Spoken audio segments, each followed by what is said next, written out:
દુષ્ટ અને બેજવાબદાર દેશ શું પાકિસ્તાનના હાથમાં પરમાણુ શસ્ત્રો સુરક્ષિત છે?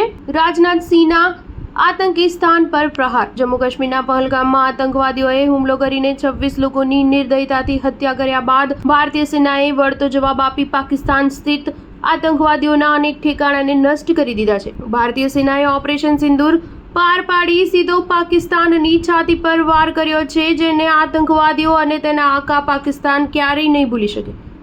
આ તમામ ઘટનાક્રમ વચ્ચે સંરક્ષણ મંત્રી રાજનાથસિંહે પાકિસ્તાનની આકરી ઝાટકણી કાઢી છે. તેમણે વિશ્વભરને ચેતવીને કહ્યું છે કે પાકિસ્તાન દુષ્ટ અને બેજવાબદાર દેશ છે, તેથી શું તેમના હાથમાં પરમાણુ શસ્ત્રો સુરક્ષિત છે?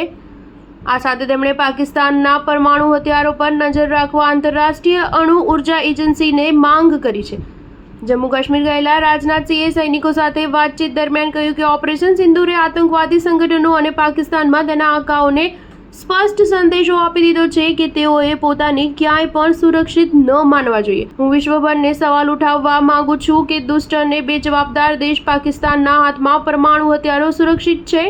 તેમણે કહ્યું કે આંતરરાષ્ટ્રીય અણુ ઉર્જા એજન્સીએ પાકિસ્તાનના પરમાણુ હથિયારો પર નજર રાખવી જોઈએ. ભારત ક્યારેય યુદ્ધના પક્ષમાં રહ્યું નથી, પરંતુ જ્યારે આપણા સાર્વભૌમત્વ પર હુમલો થશે ત્યારે અમે જવાબ આપીશું. આતંકવાદ પર ભારત સાથે દગો કરવાની પાકિસ્તાન ભારે કિંમત ચૂકવી રહ્યું છે અને જો આતંકવાદ ચાલુ રહેશે તો આ કિંમત વધશે.